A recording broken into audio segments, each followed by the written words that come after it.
We looked at the effect of jitter on decoding the data, and we saw that if you have random jitter with a Gaussian distribution, there is a probability that you will go beyond the bit boundaries and you will sample the wrong value, consequently causing a bit error. Okay.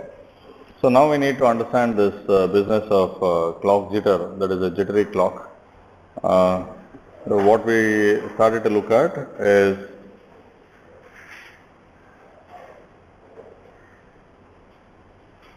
we have a clock which is ideally going between plus and minus Vp.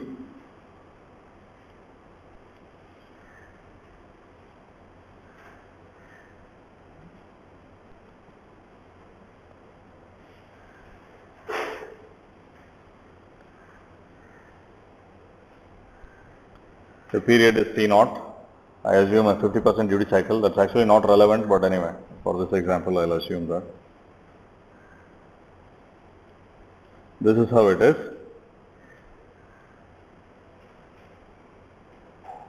And the actual clock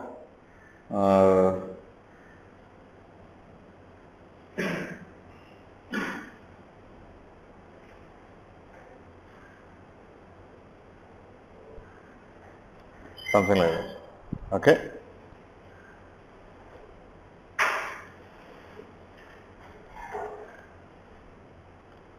So the ideal clock has rising edges at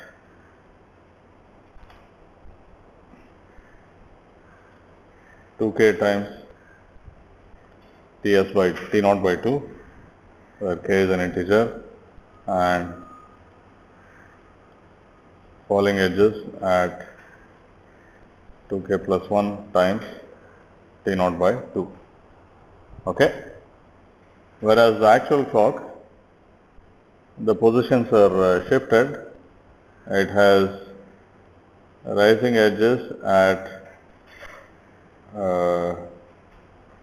2K times T0 by 2 plus some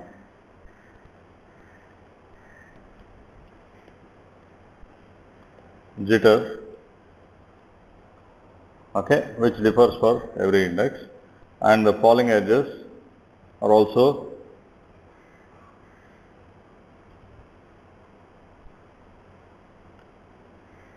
at the ideal values plus, okay. So this tau is the time jitter. This is the time difference between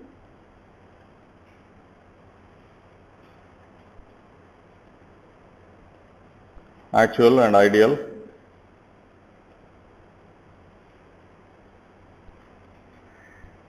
zero crossings. Okay. Now by definition, this is a sampled signal. Okay, so it exists only at the edges. What is the sampling rate of tau? 2 times f0. Okay, so first of all, this we can, the clock has a frequency of 1 by T0, which is f0, and the sample signal, this is sampled at 2 by T0 or 2 times f0. Okay. So if you look at the discrete time, spectral density of this discrete time signal,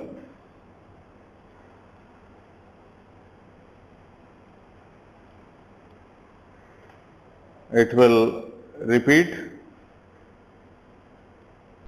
every 2 f0, right, because its sampling rate is 2 times f0.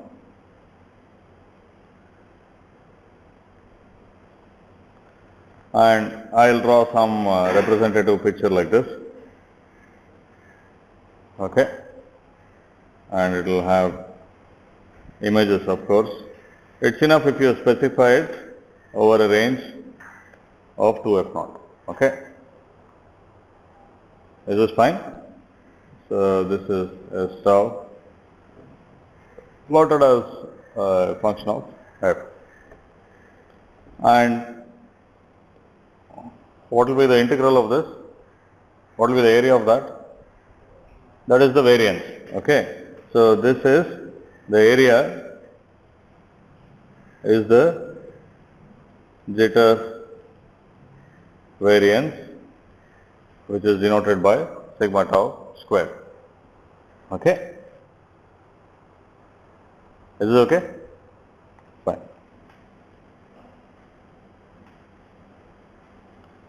Now,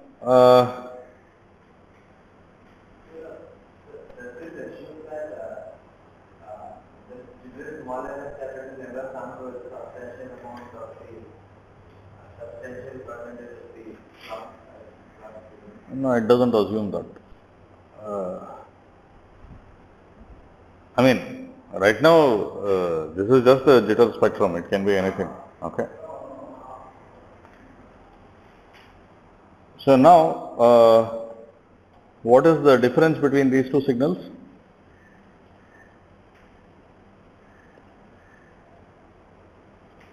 So what we are interested in is what the spectrum of the jittery signal looks like. Okay. Before that, let me. What did the spectrum of the ideal clock look like? This we discussed in the previous class.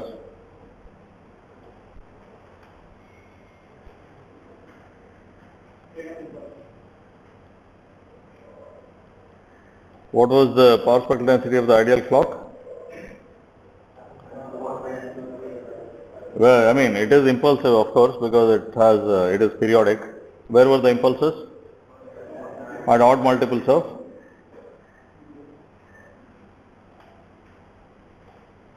F naught.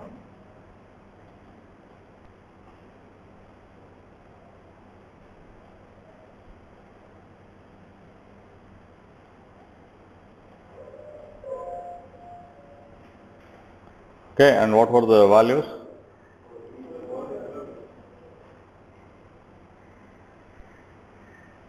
So we have this, right?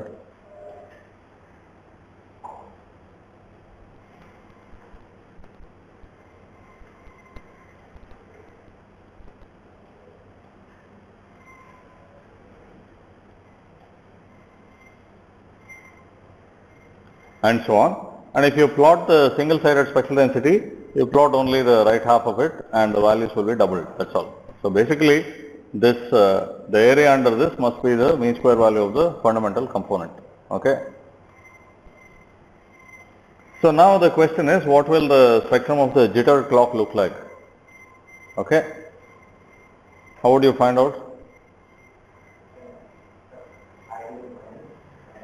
Okay, so we can try doing that.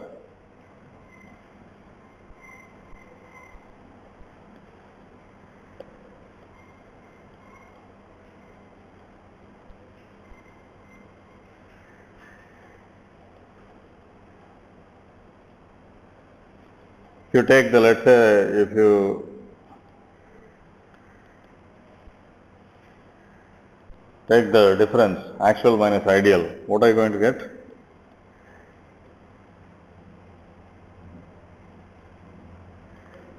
What will this be? Actual minus ideal.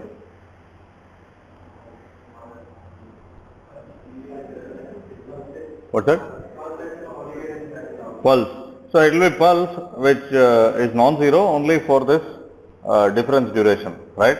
Where the ideal and the actual values are different. So essentially, what will be the height of the pulse?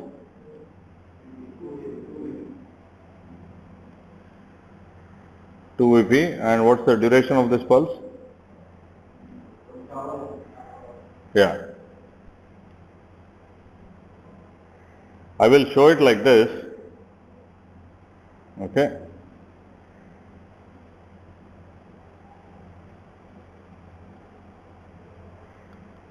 What is it here? It will be minus 2 Vp, right?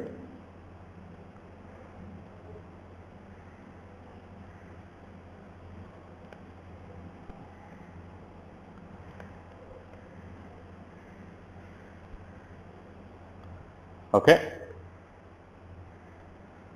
So now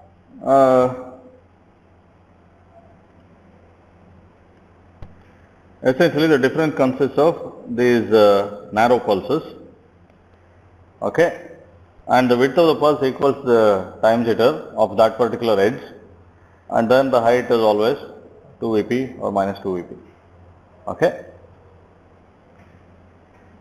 So what next? What's it? Yeah, how do I do that?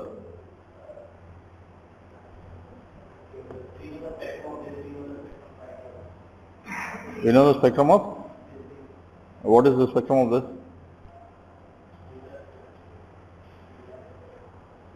What? Huh? First is now, it's now that we assume that these are small enough, okay, that we can approximate these narrow pulses with impulses which have the same area, okay. Is this fine? So also you see that there are two possible cases here. Now we define this tau as the position of the actual edge minus the ideal edge, okay. Now depending on what kind of edge it is, if it is a falling edge and the actual edge comes later, you will get a positive pulse. And if it's a rising edge and if the actual pulse comes later, you have a negative pulse, okay. So we can approximate this by impulses because we assume these taus to be small enough, okay. Now where will the location of the impulses will be integer multiples of T0 by 2, okay. Actually we have to replace the impulse at the center of this pulse, which is not exactly at integer multiple of T0 by 2, okay. Now if we assume that they are narrow enough, that error doesn't do much, that position of the impulse doesn't do much, and we'll replace it by replace it at integer multiples of T0 by 2. Is this okay? What I mean is like for instance for this the equivalent impulse must be here, but I will be putting it over there so that it becomes periodic. So what is the expression for this impulse train which represents this, which approximates this error?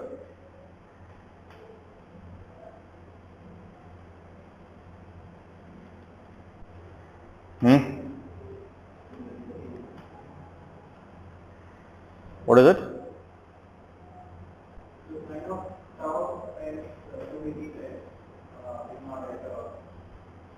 Sine of tau.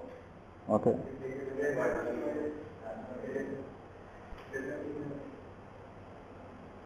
First of all, what is the expression for an impulse train that is just periodic, a unit impulse train? Periodic with this? Delta of T minus N. What is that? N times T0 by 2. Okay, if you sum this over N, you will just get the impulse train. But I want the impulse train that approximates this pulse train. So what is it? No, I know. I mean, not random variable. I have tau 1, tau 2 and so on, right? Just write it in terms of the jitter sequence tau.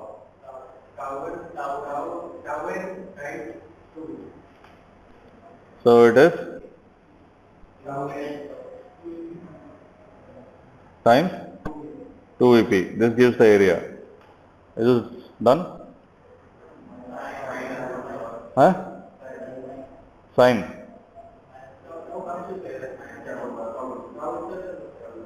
Tau has the sign, yes. Then, is this done? Are we done here or? I mean, just now we discussed something. What?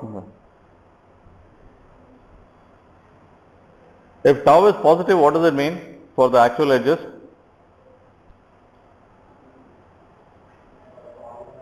Do they come later or earlier than the? If tau is positive, do the actual edges come later than the ideal edges or earlier? I mean, according to our definition, later. Now, if the actual edges come later, do we always get a positive pulse? No. So how do we fix that?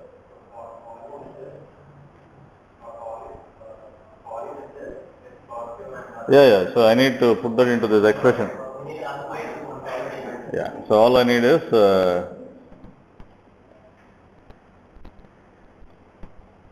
okay, it's n or n plus 1, but let's not worry about it. That doesn't make any difference. Okay, is this fine?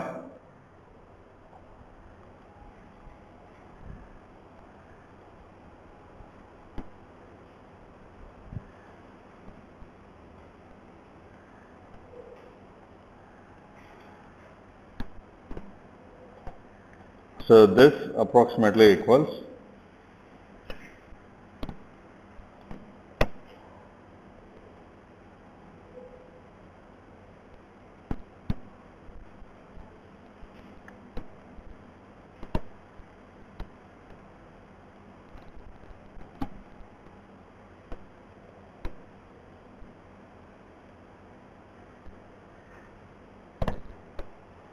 okay.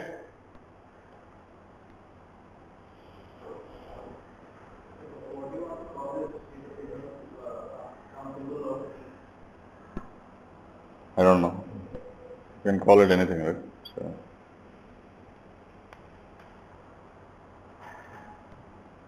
So this is the error signal. Okay. So now how do we find the spectral density of this?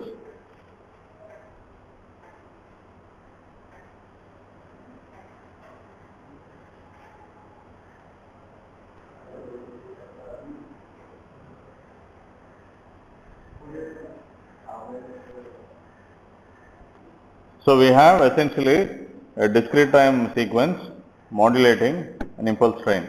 What is the spectral density of it? It's there in the handout. I'm not sure if you went through this whole thing.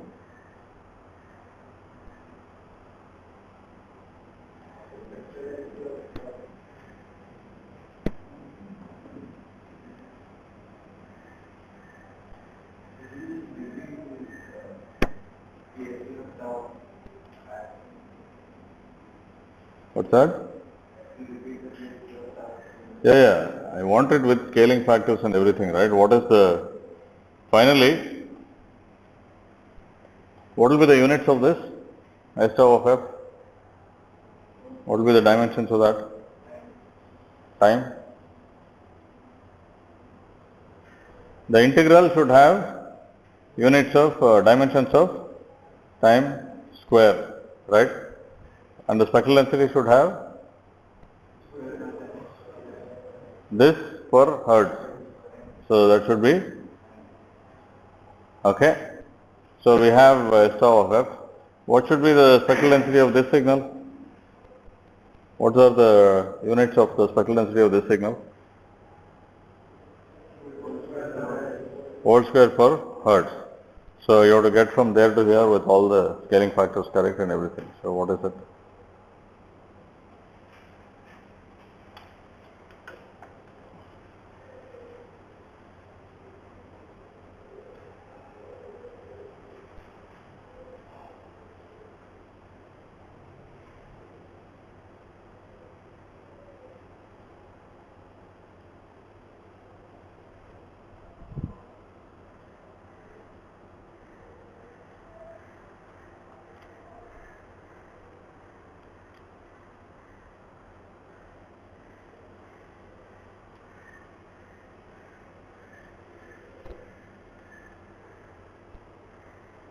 What does it say?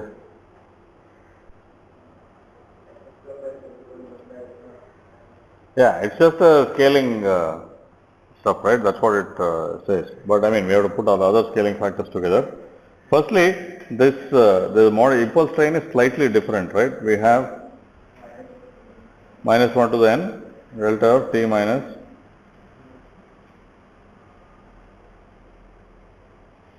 nt naught by 2.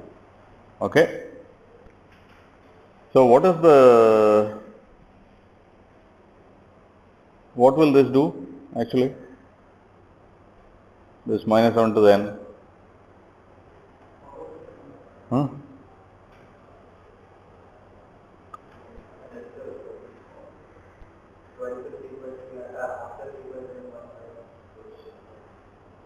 Yeah, so what will happen?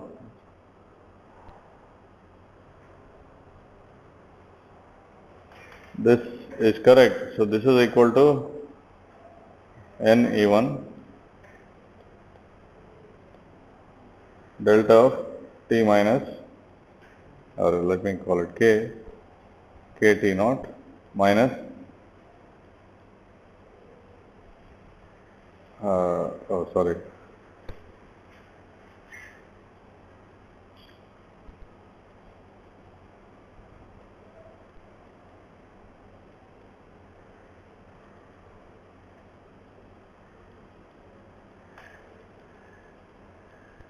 okay, you can just split it into two impulse trains, which are, each of which has a period of t naught, okay, and you take the difference between them, okay. So that is, you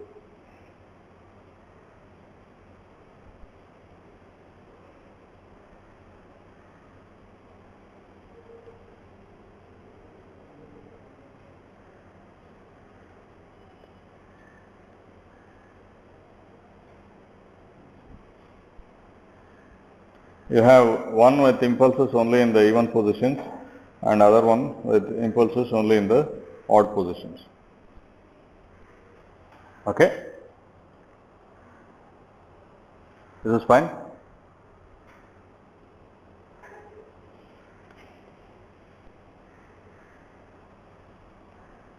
So what will this do actually?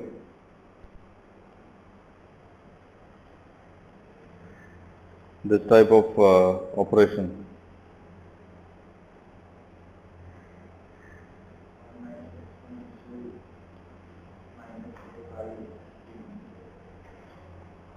So this is equivalent to, I mean, this second part you can write it as also with n even, right?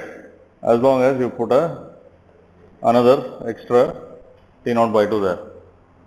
Is it okay? So essentially it is the impulse train with a period t naught minus the same impulse train delayed by t naught by 2. Okay. So if you represent it as an impulse train going through a filter, what will be the transfer function of the filter?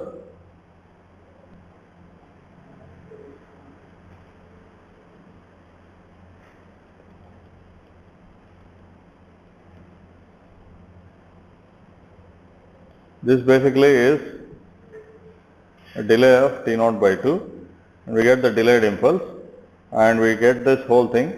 Sorry, this is a delay, this we know. Delay of t naught by 2, and then I subtract this and I get it out. Okay. And from the input to the output, I want to represent it as a transfer function. What will be the transfer function of this?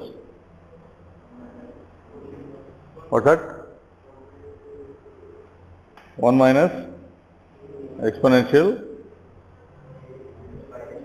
minus, yeah, it is j 2 pi f times the delay. Okay. So minus j pi f t naught. So what kind of transfer function is it? What does it look like?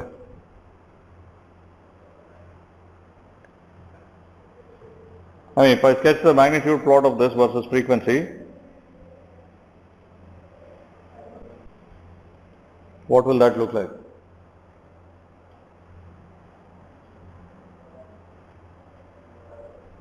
High pass. Okay. What is this thing? 1 minus exponential minus j pi f t naught. This can be written as exponential minus j pi f t naught by 2 times exponential j pi f t naught by 2 minus exponential minus j pi f t naught by 2. This is a standard manipulation that you see in a lot of DSP type things. So what is this? Is this a recognizable form? What is the stuff inside the brackets? Cos, sine. What is this? What is this expression? Huh? Pi f t naught by 2 sine, and is there something before that? Yeah. J2 sine pi of t naught by 2, and you have this exponential also. Huh? No, why? This is sine pi of t naught by 2, okay, and then you also have this exponential multiplier. But when I want to plot the magnitude, this exponential multiplier and this j don't matter, right? They just go away. So it is 2 sine pi of t naught by 2. That's the magnitude. So what kind of magnitude is that? What does it look like? The magnitude of this, the magnitude response is just 2 sine pi of t naught by 2. If I plot it versus f, what does it look like?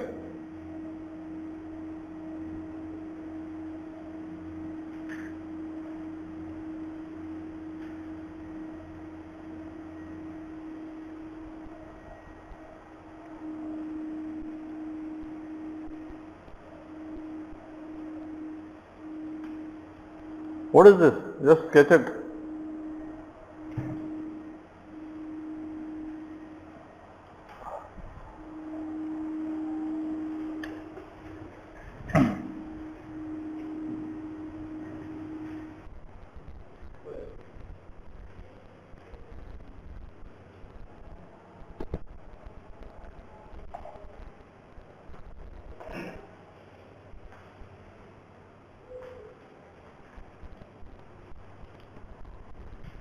So what is it actually doing? What does this look like?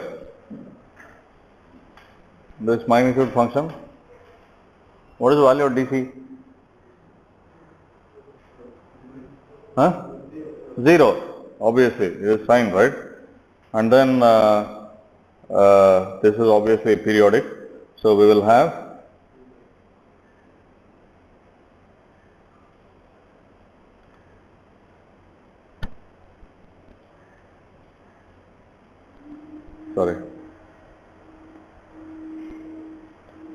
f naught and 3 f naught. What is the value at these peaks? 2. So it essentially cancels off even harmonics of f naught and then emphasizes the odd harmonics of f naught. That's all. Okay? And it's kind of understandable, right? So you have a delay t and you take this, I mean we have t naught by 2, right? You take it and subtract. In general, if you have a delay, so if you have a sine wave like this, and then while delaying, if you move by one period and then subtract, that will completely go away. That's what happens to the even harmonics. Okay? Whereas if you delay it by half period and subtract, it will add up because now they are out of phase. So the odd harmonics will have a gain of 2 and the even harmonics will have a gain of 0. Is this okay?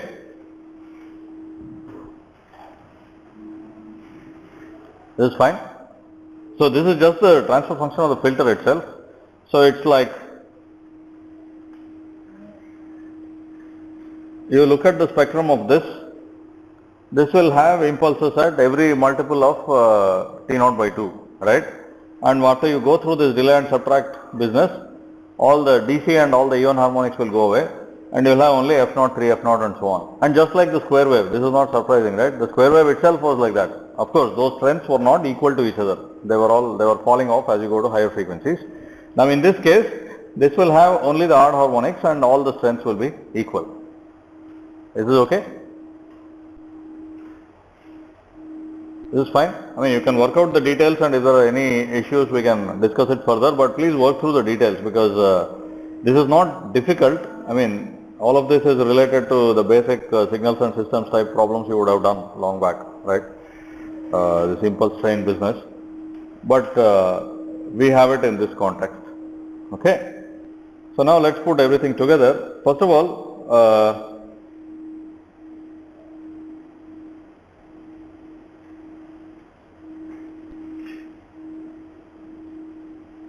if you have a discrete time sequence x of n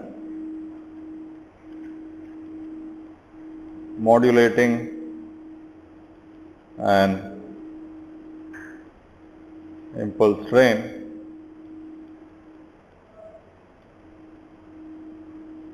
this is over all n. Okay. What is the result from the handout?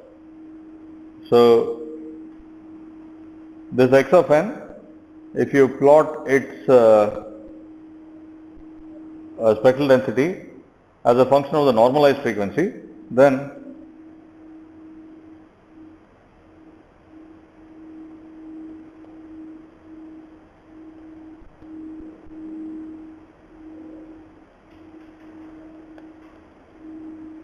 it will have some spectrum.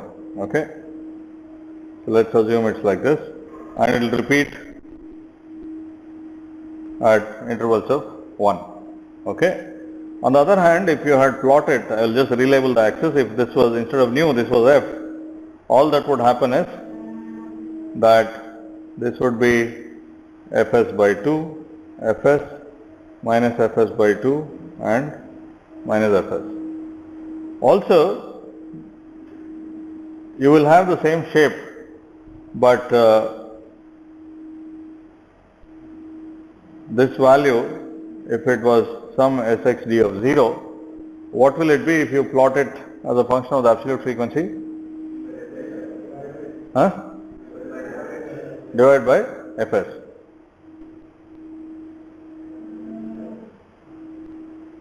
Is that correct? Yeah.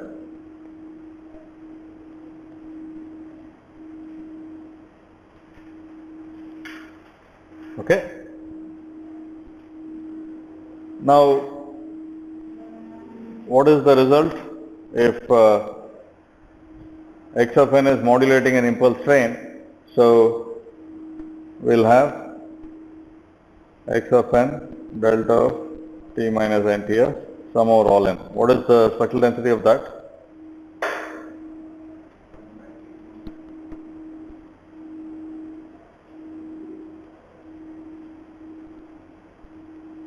Sorry, in this case it is the function of f.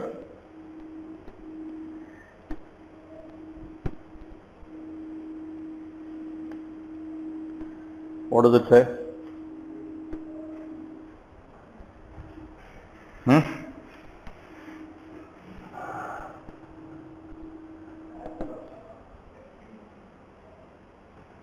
What's that? So first of all, what will the spectrum look like? It will look the same. I mean, this will also have copies at every fs. Okay.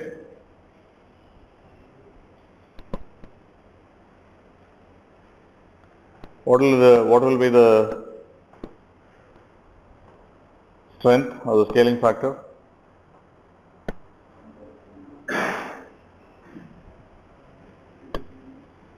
This value, what will that be?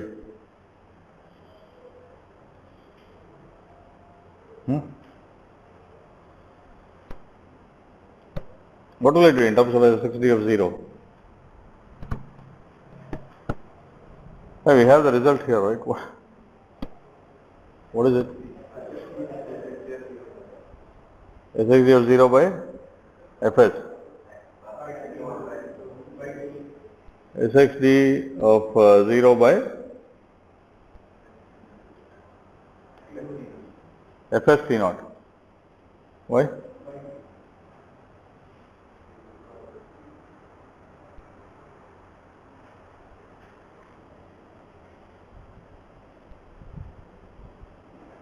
I mean, the value, the expression is there in the handout, right? What does it say? By t naught. Okay. This is fine. And if you had expressed it in terms of the continuous time spectral density, you can also find the scaling factor. Okay. So this is for x of n modulating a unit impulse train. So now from this, please calculate the spectrum of what we have with the appropriate scaling factors. Okay.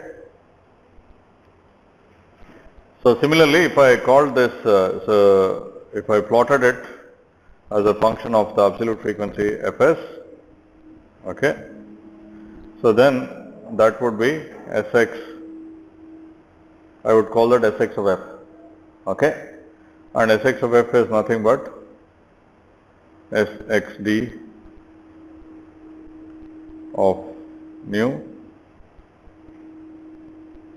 divided by Fs, right?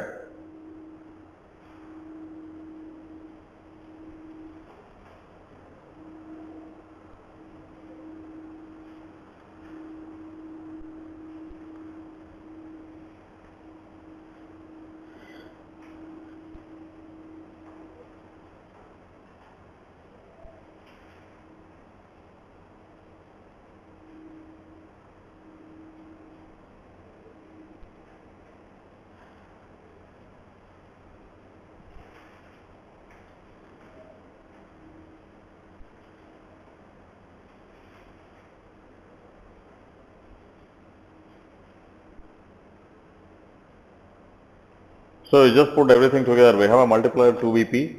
We also have this factor of 2 because of that odd minus even or even minus odd business. Okay.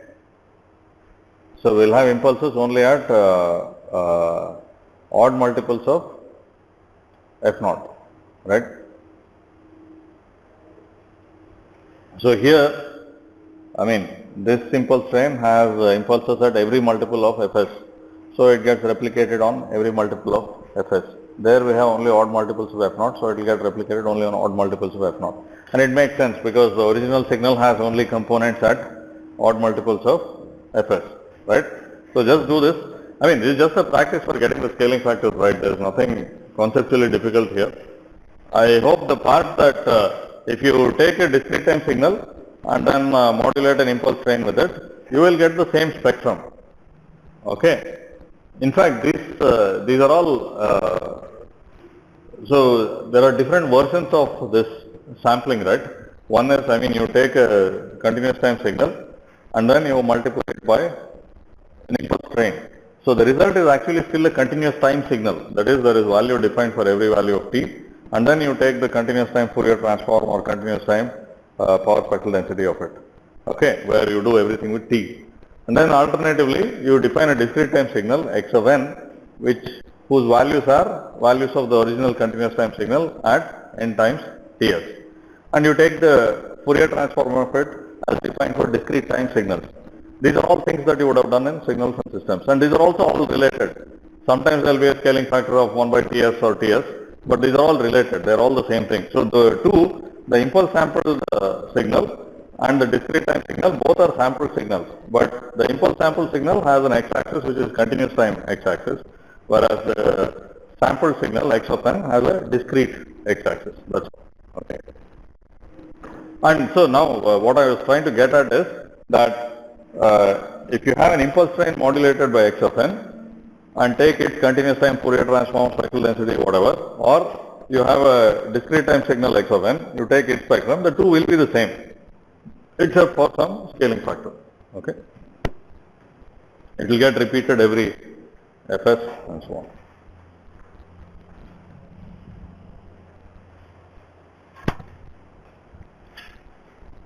I mean, this kind of calculation can be messy sometimes, but especially when you are trying to model something, compare it to simulations, etc., you should get the scaling factors right. Otherwise, it's very easy to be off by factors of 2 or pi or whatever.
Please complete the calculation. Keep in mind that this tau originally was sampled at 2f naught, okay, because you have a tau at every edge, right?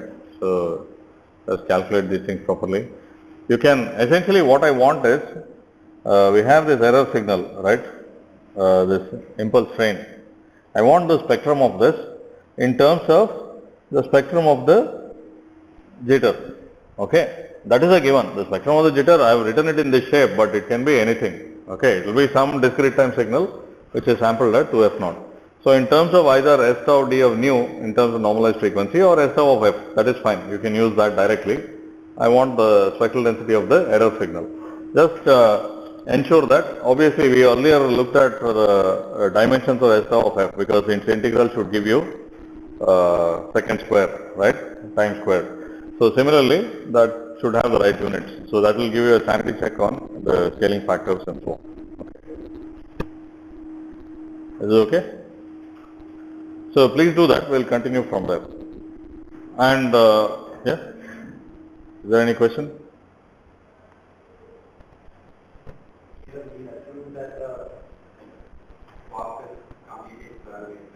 Yeah.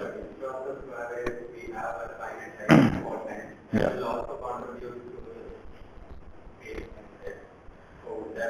No, I mean we will, so for now assume a square wave.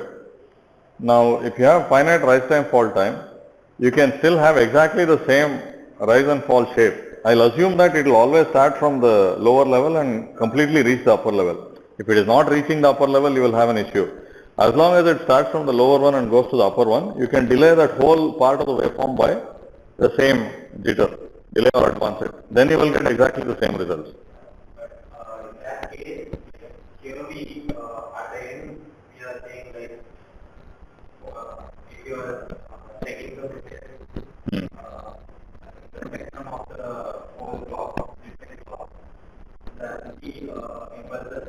The error, in the error, yeah.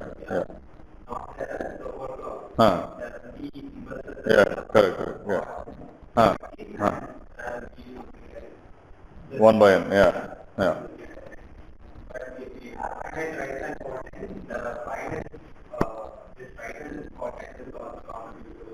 Correct. What it will do is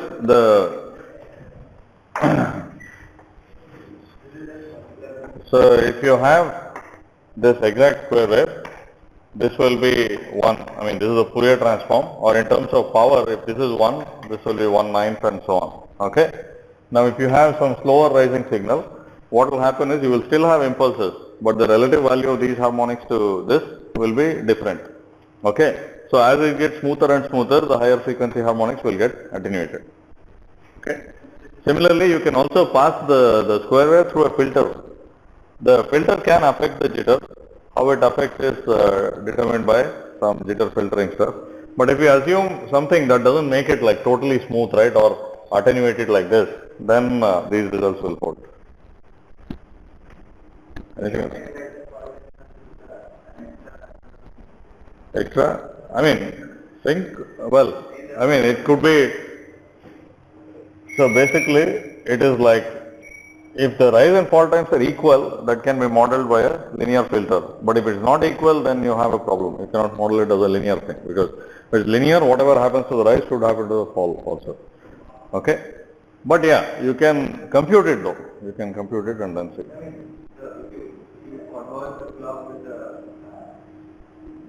You have to convolve the clock with some pulse of this high width, whose width equals the rise time. Yeah. But that will necessarily mean that the rise and fall times are equal, which may not be true in reality. Okay? What else? Okay, we'll discuss it tomorrow.